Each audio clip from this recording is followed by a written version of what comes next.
경찰과 일대 격전을 벌인 이날 시위의 주인공들은 북파 공작원, 음지에서 숨어있던 이들이 실체 인정과 명예회복을 외치며 또다시 거리로 뛰쳐나온 것입니다.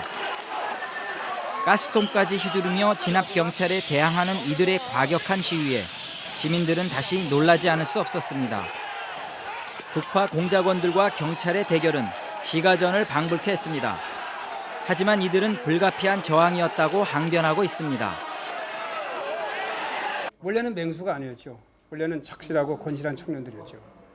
국가가 맹수로 변모를 시켜놓고 용도에 따라 사용하다가 어느 날 도시 한복판에 그냥 풀어놓는 거예요. 지금 이 맹수가 수백 명이 보글보글하는 셈이나 다름없습니다.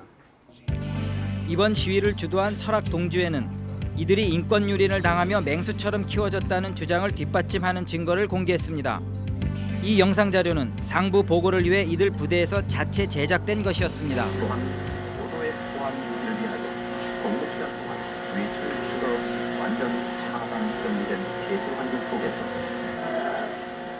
북파 공작원들이 정부 당국으로부터 입수 공개한 테이프에는 주어진 임무를 수행하기 위해 감내해야 할 훈련들이 생생하게 기록돼 있었습니다. 엮기요? 내 훈련돼 있을 때 안 잊어먹는데 내 동기 편석이라는 애가 좀 약했어요. 이 팔심이. 걔가 들다가 못 드니까 예? 꽂을 때 있죠. 꽂을 때 연탄불에다가 시뻘겋게 해가지고 팔을 찢어요. 들어요 그럼 막 다 들고 내려요. 올리고 있다가 내리면 가슴에다 올려놓기만 하면 바늘이 춤을 춰요. 허벅지에서 자동으로 올라가야죠. 들렀다 안 내리며도 찌르고 안 올려도 찌르고. 그러니까 사람이 참 신기하더라고요. 이게 찌르면 올라가더라고요. 뭐 말로서 해갖고 뭐 해라 할 정도로 그런 뭐 무술이나 구호가 아니니까요. 인간 한계를 넘어야 되니까 그렇게 안 하면 그걸 할 수가 없으니까요. 무자비함과 잔인함은 북파 공작원들에게 요구된 덕목이었습니다. 시설 내의 각종 구호에는 무자비와 잔인이 항상 강조되었습니다. 여러분들은 극도로 잔인해지고 악랄해지는 것이 국가에 충성하는 길이다. 그런데 거기에서 인간성이 개입이 된다는 것은 도저히 그 어려운 임무 수행을 불가능하게 만드는 거죠. 그러니까 인간성이 없어져야 되는 겁니다. 기계화돼야 되는 겁니다. 그래서 언제든지 너 갖다 죽어. 그럼 언제든지 죽을 수 있는 거죠. 외부와는 철저히 차단된 훈련소에서 대원들은 가혹행위를 당하며 살인병기로 키워졌습니다. 거기에 인간성은 존재하지도 않았다고 합니다. 김규철 씨도 그곳에서 꼬박 30개월을 보냈습니다. 그 시간은 그의 삶을 송두리째 뒤바꾸고 말았습니다. 기철이 왔는데요. 무료 새끼 왔습니다. 나이 먹고 빨리 죽어서 그때 가서 얘기 시원합시다 엄마. 진짜. 30개월 동안 부모 얼굴 한번 볼 수 없이 감금되다시피 훈련을 받았던 그에게 기막힌 사건이 기다리고 있었습니다. 전역을 하자마자 한달음에 달려온 고향집. 부모님께 사전 예고도 제대로 못하고 집으로 돌아온 것이 화근이 될 줄은 꿈에도 몰랐던 것입니다. 할머니 싫어지고 그게 기철이 저기 온데 해군 뛰어나오다가 그렇게 싫어진 거예요. 그게. 3년 동안 못 본 아들이 동네 입구에 들어섰다는 이웃 사람들의 소리에 뛰어나오시던 어머니가 쓰러져 그대로 유명을 달리하고 말았습니다. 3년을 한 번도 보도 못하고 보도 못하고 목소리 목소리도 한 한 번 번 못 못 들어봤는데 들었으니까 그래 한장애지 아니에요? 어느 한장애지. 부모고? 나 같으면 1년을 있어도 이게 환장을 할 텐데 3년을 그렇게 귀경도 못했는데 그럼 환장을 하지. 그래서 그렇게 된 거지. 면회는커녕 아들이 어디에 있는지조차 알지 못했던 어머니는 마을 사람들도 애가 탈 만큼 아들을 무척 기다렸다고 합니다. 아니야. 제가 만약에 외출이라도 하루 왔다 가고 집에 와서 내 그 당시에 복무했던 그 사정 얘기를 하고 특성 얘기를 하고 사실 2차 조차에서 제가 못 오니까 분명히 살아오니까 걱정하지 마십시오. 만약에 이런 얘기라도 했다면은 아마 안 돌아가셨을 거라고 생각해요. 저 진짜 그게 한이 되는 거죠. 그러나 이런 일들은 이들 대부분이 겪어야 했던 아픔 중 일부입니다. 심지어 부모의 사망 사실조차 모르고 지낸 경우도 있었습니다. 그래, 어머니가 한 석 달 전에 돌아가셨다. 석 달 전에요? 예. 그런데 지금 그 집에 네가 가려면은 갈 수 있다. 탈령해가 가면 되는데 가도 흙에 묻힌 것밖에 못 본다. 무덤밖에 못 본다. 그런데 갔다가 올 거냐? 간다 해도 한 3일 정도면은 잡힐 건데 네 인생은 그걸로 끝이다. 내 밑에 후배가 또 탈령을 하면서 와서 맞아 죽는 걸 봤으니까 그래서 이제 탈령하는 거는 포기했지요. 부모 죽었다고 해고 알려주지도 않고 장례식 참석도 못하게 이런 개 같은 나라가 됐습니까 이게? 예? 이게 인간으로서 기본권이란 말이야. 이거 인간 권리고 뭐가 없어요 그냥. 그렇다면 복무기간 중 휴가, 외출은 물론 면회도 안 되는 부대에 그들은 왜 들어가게 되었을까? 어떤 과정을 거쳐 북파공작원이 되었는지 알아보았습니다. 007 가방에 나올 때 휴가 나올 때 그 안에 돈을 가득 차서 나올 수 있다. 휴가는 내가 알기로는 휴가는 6개월 뒤에 첫 휴가 난 나온다고 들었걸랑요. 몇 개월만 기초 교육을 받고 서울 시내에서 근무하게 된다. 사복 입고 양복 입고 권총을 차고 생활을 한다. 그러니까 훈련대 생활이 끝나면 기상대 같은 데 가가지고 쌍권총치하고 근무 쓰는 줄 알았어요. 경비 쓰는 줄 알았다고요. 이들 대부분은 군대 갈 나이가 되어 병무청에 갔다가 속칭 물색관을 만나 속아서 지원했다고 주장합니다. 게시판에 보고서 게시판에 뭐라고 써 있었어요? 매직으로 특수요원 모집 이렇게 해가지고 이 안을 들어와가지고 문의를 한 거죠. 그래서 그렇게 설명을 듣고 지원을 하게 된 거죠. 도대체 물색관은 이들을 어떻게 모집했을까? 8, 90년대 물색관으로 일했던 사람과 어렵게 만날 수 있었습니다. 대부분이 자기 복무기간 동안 외출 외박 휴가가 없다는 걸 모른 채 들어가는 거죠? 알려주죠. 대부분 90% 이상이 다 그렇다고 봐요. 90%입니까?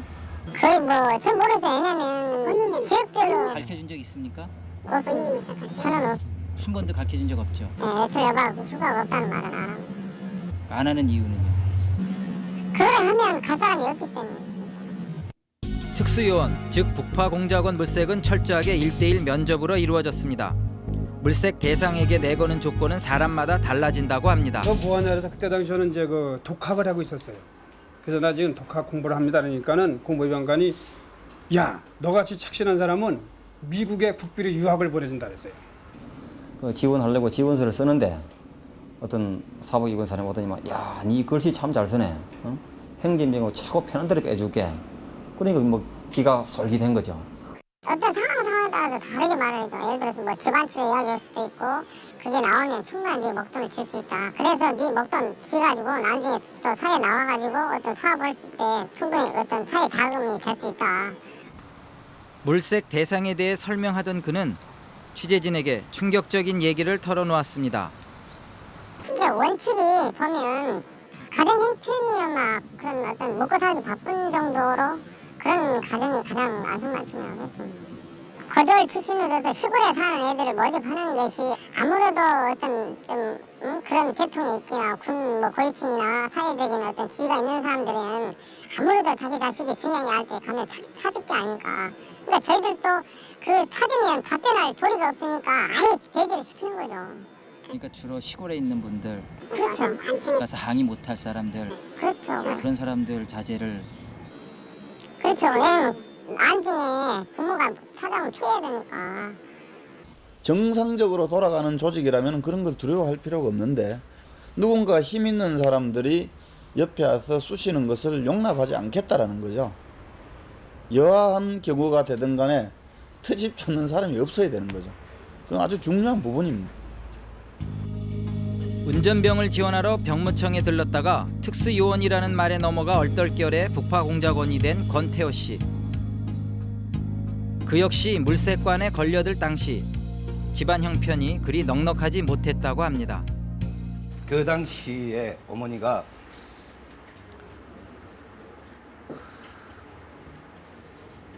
저를 따라 나온 거예요. 따라 나왔는데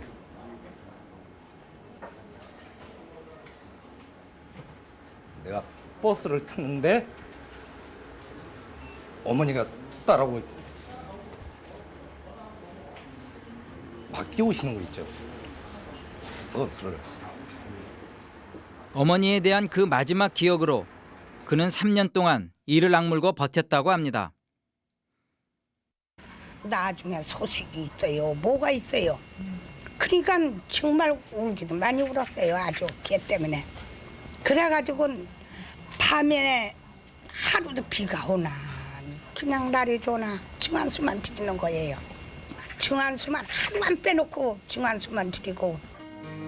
철저히 비밀에 붙여진 아들의 행방. 가끔씩 오는 의례적인 편지로 아들 보고 싶은 마음을 겨우 달래며 그저 무사히 돌아오기만을 빌고 또 빌었다고 합니다. 제대한 지 벌써 10년도 넘었지만 대원들은 자신을 속인 물색관에 대한 원망을 아직도 간직하고 있었습니다. 지금도 그 사람이 여기 만약에 이 자리에 있었다. 만약에 그 사람이었다. 그럼 아마 뭔 사고를 쳤을 것 같아요. 진짜로. 아니 저는 제대해가지고 한 이틀 만에 부산의 그 정보사 부대를 찾아갔습니다. 찾아갔는데 문을 안 열어주니까 뭐 좀 만나게만 해달라. 안 때리겠다. 한 10번을 제가 찾아갔을 거예요. 뭐 지금도 만나면 아마 한 방에 어떻게 조질 생각이 먼저 앞서지 뭐 너그러운 마음으로 받아줄 생각은 사실은 지금도 없습니다. 그분이 여기 계시다면 그걸 물어보고 싶어요. 만약에 그분의 동생이나 형제였다면 그렇게 하셨냐고 한번 물어보고 싶어요. 그분한테. 그럼 여기 있는 물품들이 다 이 구타에 사용된 물건이란 얘기죠? 대체로 그런 종류들이지 이게 전부 다. 이외에 돌멩이도 있고 뭐 막 닥치는 대로 병원 맞아 갔다 보였어요, 치료받고 이걸로? 내가 맞아서 여기 뼈 여기 쳐놓은 사람이 여기. 망치로 맞았어요? 이거 망치로 맞았어요. 아, 그럼 뼈가 튀어나와요 이렇게? 아 튀어나오죠. 예. 그게 다 부러졌었는데 이거 뼈가 부러졌었는데 치료도 한 번도 못 받았어요. 주사 한 번 못 맞았어요. 이 햄마는 이제 보통 사람들은 보니까 이게 칠 때 썼는데 이거 갖다가 이제 가슴 아까 선배님 뭐 가슴 이걸로도 말하셨지만은 이거 갖다가 가슴 친다고 이렇게 내리 찍어서 12시 이 상태에서 피하면은 이제 이런 뼈가 부러져 버리죠. 그러니까 피할 수 없다. 피할 수는 없고 일단 맞고 자빠지는 거니까. 맞으면 튕겨나가죠. 탁 튕겨나가. 탁 맞으면 그 순간에 탁 튕겨나가 버린다고 사람이. 이게 지금만 맞으면 죽을 거야. 이게 역할이 너덜너덜해질 정도로 맞는다고 이게. 그러니까 엉덩이는 물론이고 이제 12시에 놓고 이제 배, 뭐 가슴 사정 없죠. 막 배가 터져나갈 것 같은 그런 지금 느끼지. 이게 셰프이 맞아가지고 머리가 지금 한쪽이 지금 이쪽으로 이렇게 해서 지금 감각이 좀 이렇게 좀 둔하죠 지금. 연탄 이거 찌개 있죠. 그 불로 지져가지고서는 빨간 거야. 배 대가지고 이게 상긴 상처야 그때. 때리다가 이게 안 빠졌다니까 이게 사람이 맞으면 이게 찌그러질 것 같지 않습니까? 때리다 보면은 나중에 이게 찌그러진다니까 이게. 한 보름 가까이 뭐 표줌이 같이 섞여 놓을 정도니까 맞는 거에 대해서는 뭐 일반 분들하고는 저희들하고 좀 말씀드리기가 못한데 대원들이 털어놓는 구타의 경험은 도저히 방송에서 담기 어려운 것들도 많았습니다. 그들의 증언은 상상 이상이었습니다. 왜 그렇게 때려요? 아니 저 또 재밌어요. 밤에 팰 때는 특수훈련이야 특수훈련. 오늘은 특수훈련. 그러니까 뭐가 특수훈련이냐? 적지에서 생포당하면 고문당한다 이거지. 예? 그래서 그거에 이기는 특수훈련이라 이러고 이제 펴줘지는 거예요 이제. 예? 저희는 사람이 아니었어요. 거기 있는 동안은 사람이라고 생각을 하지 말라고 그 사람들도 일부러 그렇게 얘기했어요. 그리고 우리가 사람으로 취급받은 적은 단 한 번도 없어요. 살아온 것이 특혜라면 우리는 특혜예요. 멀쩡하게 온 것이. 물론 그러한 특혜를 누리지 못한 사람들도 많았습니다.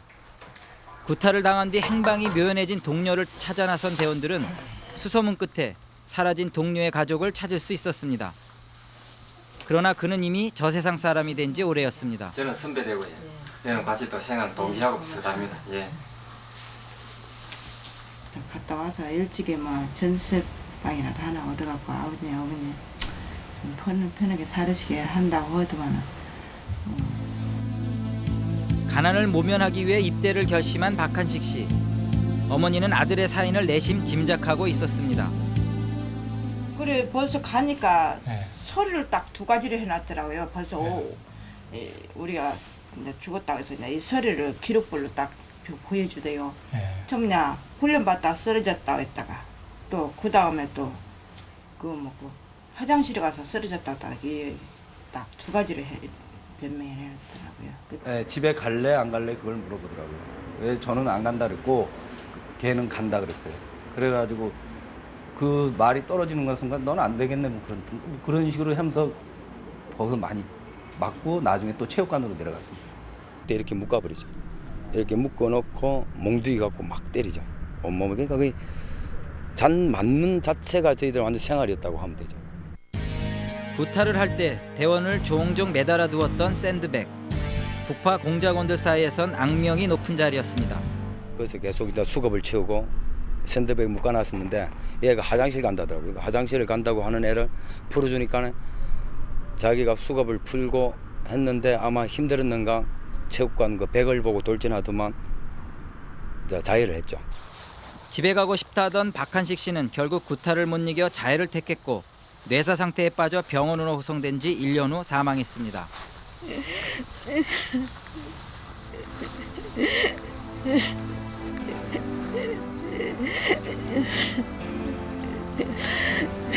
대원들의 증언에 의하면 81년 이후 약 10년간 구타로 인해 사망 및 장애를 입은 사람들만 20여 명이 넘는다고 합니다.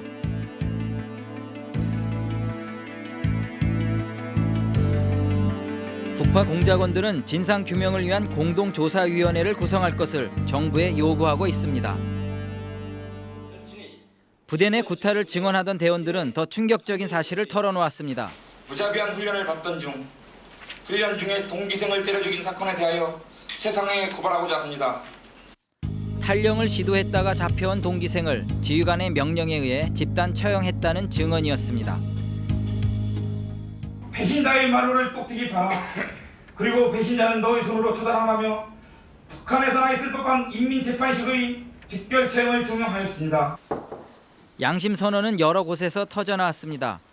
숨진 목철호 대원의 동기생들은 당시를 생생히 기억하고 있었습니다.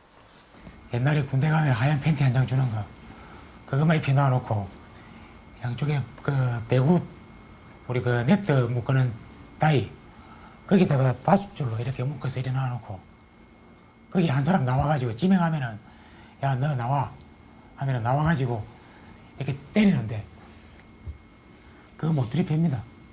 맨정신으로는 그냥 두드리 패지를 못합니다. 못 두드리 패니까 저희 동기들한테 그냥 보나빠리고 그냥 뭐 M16이고 꽃게이 자루 그 다음에 뭐 눈치 오는 늑가래 그래갖고 저희들 동기들이 상당히 많이 맞았어요.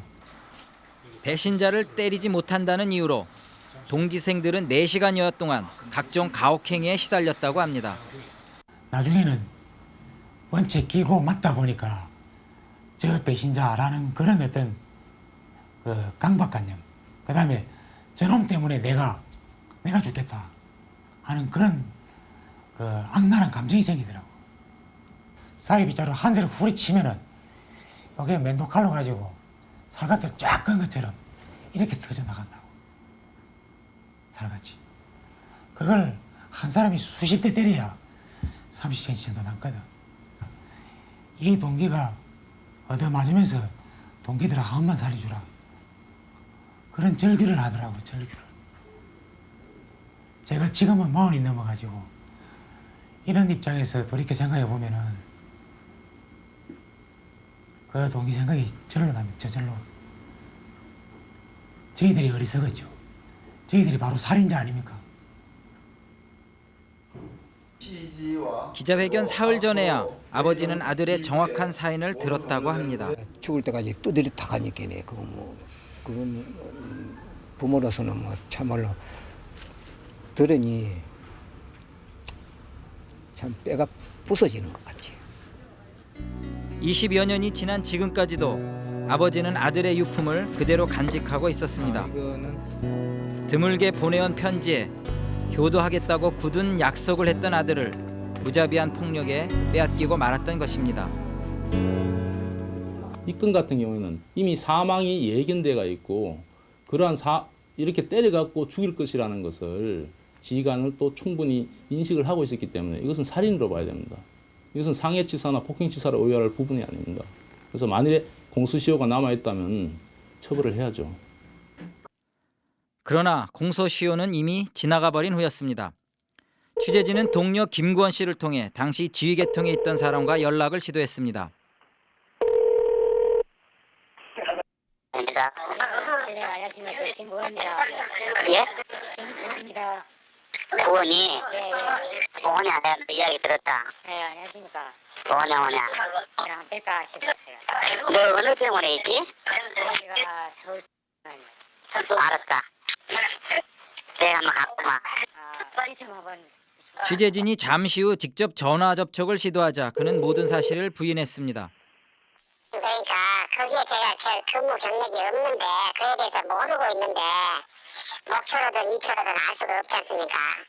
아니 여하튼 기자님께서 예를 들어서 제가 불명예를 당한다든지 또 손해를 당한다든지 할 때 대해서는 기자님이 책임을 지세요.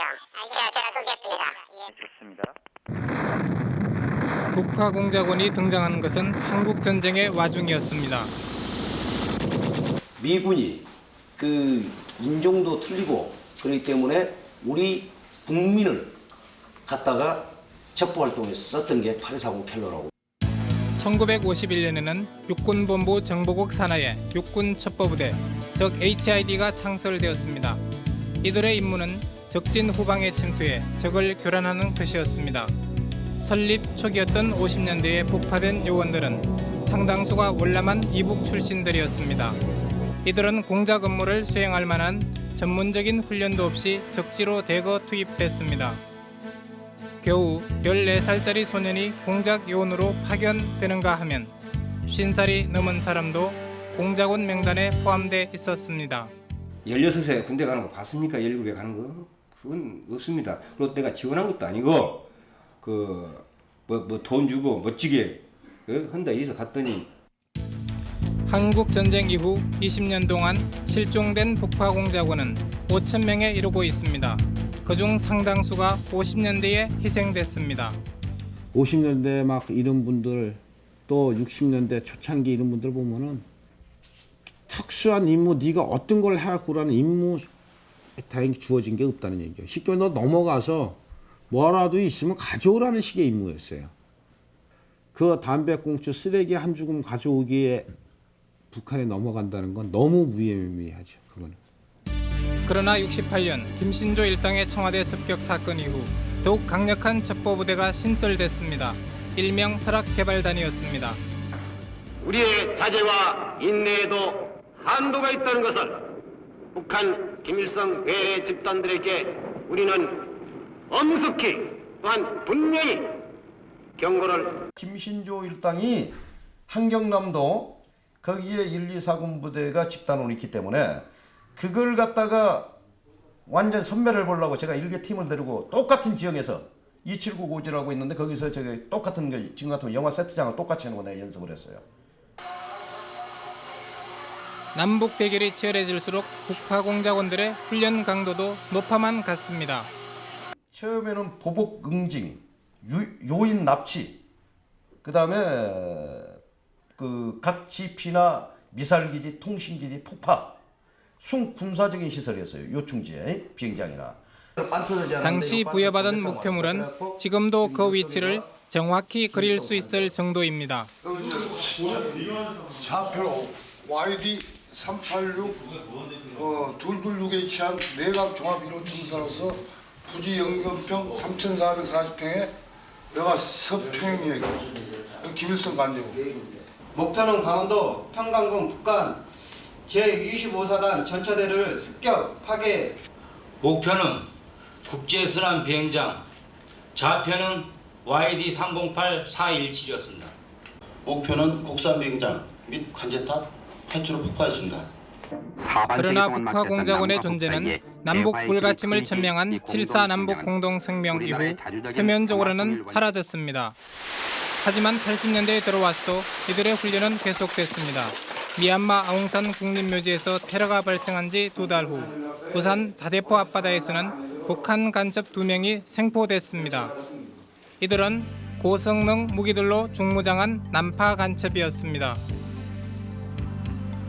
북에서 간첩이 내려올 것이라는 첩보에 따라 다대포로 투입된 공작원들은 침투로 해서 적을 기다리고 있었습니다.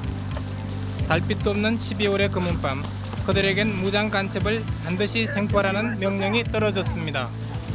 10월 9일 날 아웅산 테러 사건 이후에 북한에 간첩이 했다는 걸 알지만은 증거가 없잖아요.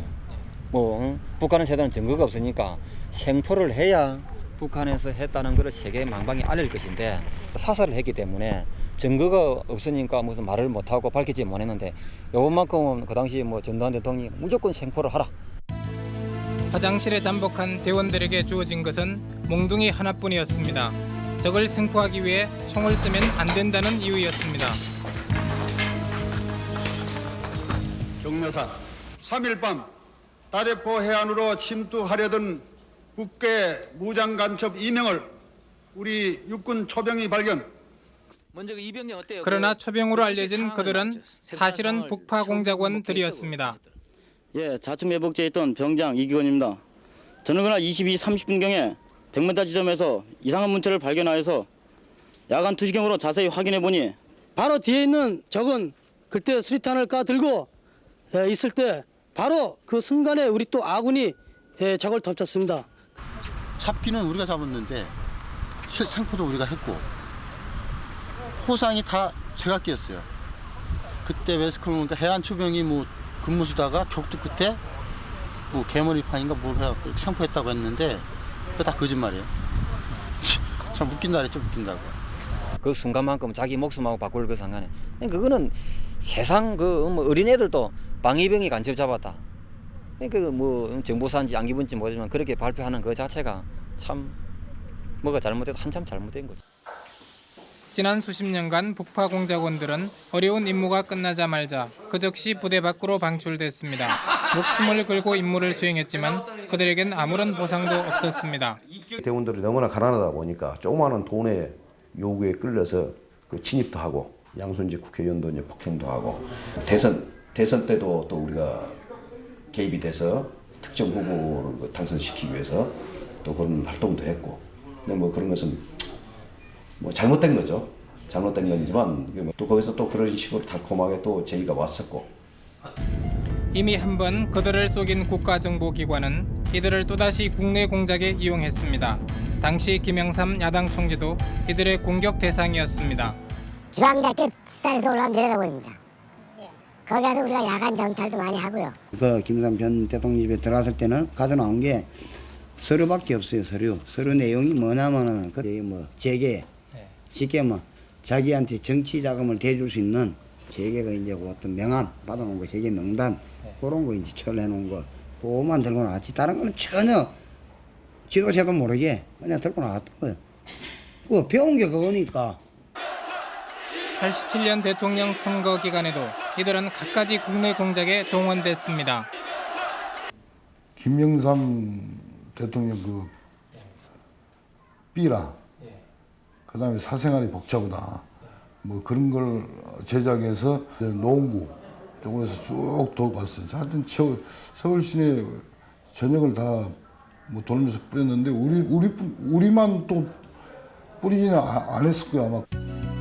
정권을 위협하는 야당 후보의 흑색 선전을 떠맡았지만 약속한 대가는 돌아오지 않았습니다. 그러고 나서 이제 그 후에 전혀 약속이 안 지켜지고 언제 받냐는 식으로 그냥 아주 그때는 삐삐인데 삐삐 번호까지 다 바꿔버리고 어디 가서 찾을 거요. 그걸로 끝나는 거죠. 또 속았죠. 상부의 지시에 따라 군사문화에 비판적이었던 현직 기자에 대한 테러에도 북파공작원들이 이용됐습니다. 수사 결과 범인들은 놀랍게도 서울 시내 안가에서 활동하던 현역 대원들이었습니다. 제가 명백히 이용당한 거예요. 우리 전부. 처음에는 국가기관에 사기당하고 두 번째는 어떻게 자기 영달을 위해서 친분 있는 걸 해갖고 사기치고. 정치가들이 이 정권 잡기 위해서 노름을 하는 것도 한도가 있어야 돼. 무엇 하나가 이렇게 이슈가 터지면 그거까지 이용해서 하는 것도 한도가 있어야 해. 우리는 생명을 바친 동료들이 있고 지뢰 밟아서 발이 부러지고 평생을 불구자로 사는 그런 사람들이야. 그러면 나라를 운영하는 사람들이 자기 백성 아니야. 그러면 그 사람들을 도닥거려 줄 줄 모르는 게 어떻게 나라를 운영하냐고. 어? 이게 기가 막힌 노릇 아니에요. 지난 2월 국방부 앞에선 난데없이 통곡이 터져 나왔습니다.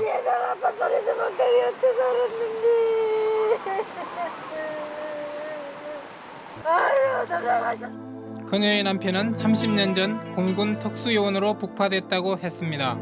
한마디 말도 없이 사라진 남편은 실종 1년 만에 유해로 돌아왔습니다. 골반은 크고 작고 짝짝이고 갈비뼈도 몇 개뿐이 안 돼요.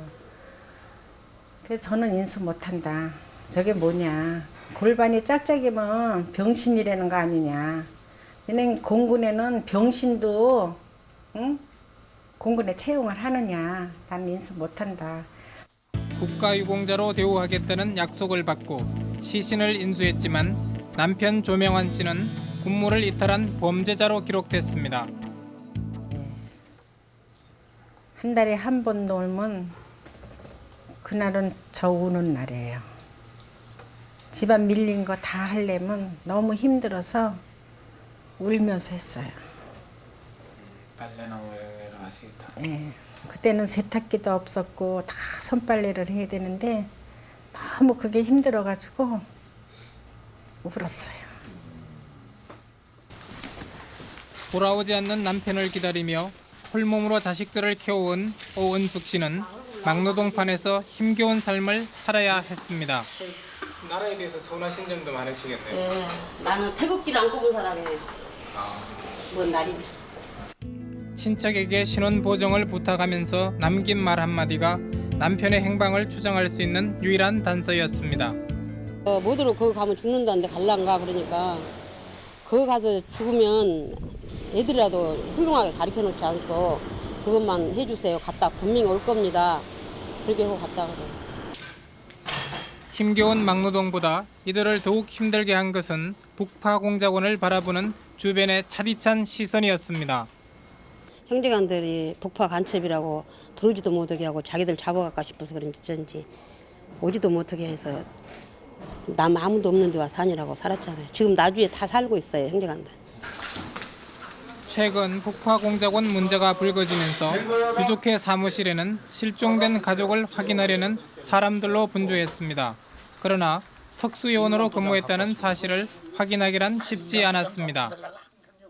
유가족들 속상한 일은 이루 말할 수가 없어요. 우리 생존자들은 그래도 살았으니까 우리는 언제 밝혀줘도 밝혀져 이런 믿음이 있잖아요. 그렇지만 유가족은 정보사에서 없다 그러면 없는 거야. 어디 가서 내 당신 남편이 당신 자식이 북한에 갔다 왔으면 갔다 왔다는 증거대. 이 사람들이 무슨 수로 증거될 거야. 원래 현충일에 제막된 북파 공작원들의 충원탑은 유가족들의 아픔을 달래주는 유일한 기념비입니다. 지난 30여 년간 동생을 찾으러 전국을 헤매다 이곳에 왔어야 동생 이름을 확인한 사례도 있습니다. 송 시대가 여기 있어요.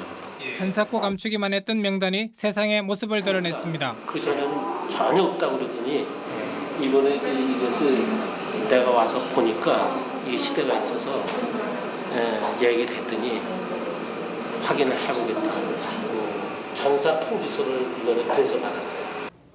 그 자료를 정확하게 국가정보사령부에서 갖고 있으면서도 진정서, 탄원서 확인을 했을 때 일괄되게 없다. 너희들 자꾸 이런 식으로 하면은 잡아넣는다. 가족이 북파 공작원 한 근거 있으면 가져와라. 이런 식으로 한 거. 그러면서 수년을 끌어왔다는 거. 거기에 대한 울분을 토하고 있는 것입니다. 서울 봉은사 충녕각에도 북파 공작원의 위패가 안치돼 있습니다. 그러나 상당수가 실종으로 처리된 이들 공작원들의 가족들은 혹시라도 북쪽에 남편이 살아있을지도 모른다는 신락 같은 기대 때문에 제사도 지내지 않는다고 합니다. 북한에 130명이 살아있다고 피보된 사람이 살아있다 그래요. 그 우리 유가족들은 다 그래요. 내 눈으로 보지 않았는데 죽었다고 인정할 수가 없죠. 거기 130명 중에 내 식구가 내 남편이 내 자식이 거기 있다고 없다고 어떻게 보자 그래요. 그러니까 분명히 정부에서는 그 사람들을 데려와야 돼요. 우리는 정부가 버린 사람들이다. 38에 제가 제대를 했습니다. 제가 제대증을 보여드리겠습니다. 김종복 씨는 북파공작원 임무를 끝낸 뒤에도 또 군대에 끌려가고 말았습니다. 공작원 생활을 마치면 예비군 훈련을 면제시켜준다는 약속만 믿고 훈련에 불참했다가 자신도 모르게 전과자가 돼버린 경우도 허다했습니다. 그래서 예비군 기록 카드 때문에 우리는 엄청난 피해들을 많이 봤습니다. 그래서 북파 공작원들 취재해 보시면 아시겠지만은 대기업에 다닌 사람이 거의 없어요. 왜? 다닐 수가 없습니다. 그때 당시에 내가 중동에 나갈 수 있는 길만 막지 않고 고려원양 배만 탈 수 있는 것만 막지 않았어도 나 이렇게 원망 안 해요. 지금 다 거기 갔다 온 사람들 다 돈 벌어서 지금 떵떵거리고 살아. 그런데 그걸 그렇게 막아놓고 이게 뭡니까 우리한테? 우리한테 총성을 할 적이 언제고? 그건 쓰레빠져 고민시켜서 내버려요. 지금 나요? 포장하면서 가지 먹고 삽니다. 나보다 더 못하는 유머들 수도 없습니다. 그 사람들 어떻게 책임질 거예요? 말로 어디 해줄 거예요? 그 사람들 20대 30대가 숨어 살아는 거 그거 누가 보상합니까 청춘을? 북파공작원들 대부분이 심한 신체적 고통에 시달린다고 합니다. 차준호 씨는 척추와 다리에 큰 손상을 입었습니다. 마비가 아직도 남아 있으시는 상황이죠. 네. 재밌는 것이 여기 부대원분들이 일단 몇 분 뵀는데 하나같이 이상이 없는 사람은 찾기 힘들 정도예요. 네. 어딘가 하나씩은 이상이 있고 원래 이 설악단에서 나온 사람들 치고 있지 않습니까? 육체적 정신적으로 있지 않습니까? 병들지 않은 사람이 없어요. 그 사람들을 감싸준 사람들은 자기 가족분이 없어요. 특히 부인들. 그 사람들은 육체적 정신적으로 수십 년 동안 그 사람들이 보호해주지 않았으면 현원이 폐인이 됐어요. 우리는요. 누구 하나 이 사회에 적응 못했을 거예요. 이들의 삶을 짓누르는 건 비단 육체적인 상처만이 아니었습니다. 지난 89년에 입대한 조재봉 씨는 전역 후 10년이 지나도록 정신적 충격에서 헤어나지 못하고 있습니다. 전역하기 전만 해도 그는 동기생들 사이에 만능 스포츠맨으로 통할 정도로 신체가 건장하고 활달한 청년이었습니다. 그런 거는 처음에는 이 낙하산이 뛰어내리는 흉내 있죠. 그거를 흉내를 이렇게 해서 뛰어내리고 이렇게 자기 기압을 좀 주는 것 같아요, 몸에. 부대에서 받은 훈련의 기억은 사회에 나와서도 여전히 그를 지배하고 있는 듯 했습니다. 이런 정세는 대부분의 대원들이 공통으로 겪는 현상이라고 합니다. 하루아침에 바깥 사회로 던져진 특수요원들의 이상 행동은 어쩌면 당연한 일인지도 모릅니다.